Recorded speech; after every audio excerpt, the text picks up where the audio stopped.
সজীব হোসেন। ভৌতিক ঘটনা নিয়ে ঘাটাঘাটি বেশ আমার নেশা। এবারে ঘটনা আমার বন্ধুদের মাঝে ঘটে। ঘটনাটা ঘটে রোজার মাসে। এক রাতে আমি বন্ধুদের সাথে ছিলাম। সেহেরি শেষ করে খুব জলদি বেরিয়ে পড়ি অন্য বন্ধুদের নিয়ে। একটা রাস্তার পাশে 6টা তাল গাছ একসাথে। আমরা সেখানে গিয়ে বসি।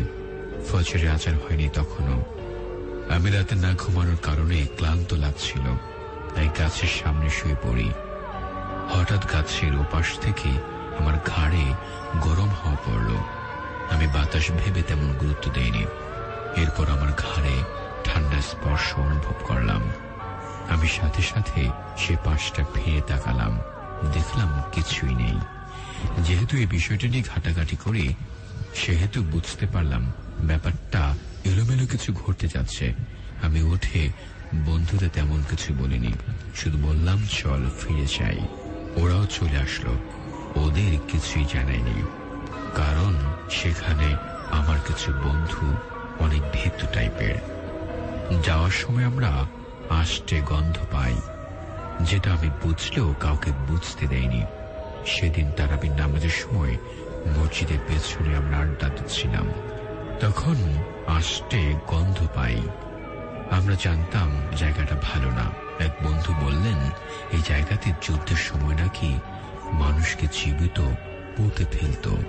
আরেক বন্ধু ফাজলামি করে বলে, কে আছিস, সামনে আয়, দেখে তোর কত সাহস। আমরা তেমন কিছু দেখিনি।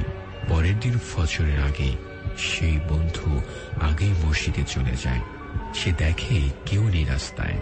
হঠাৎ রাস্তার পাশের গাছে মনে হলো কিছু একটা এক গাছ থেকে অন্য গাছে লাফিয়ে গেল।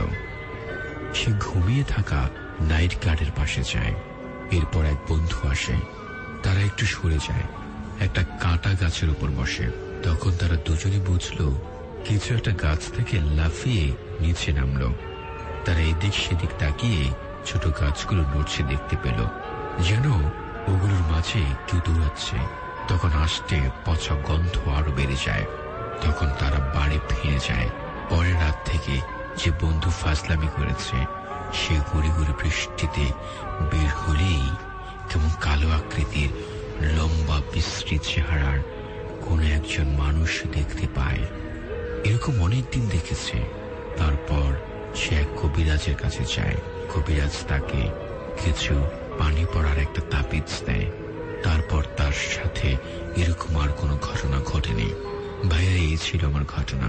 ভালো লাগে বলে শোনাবেন।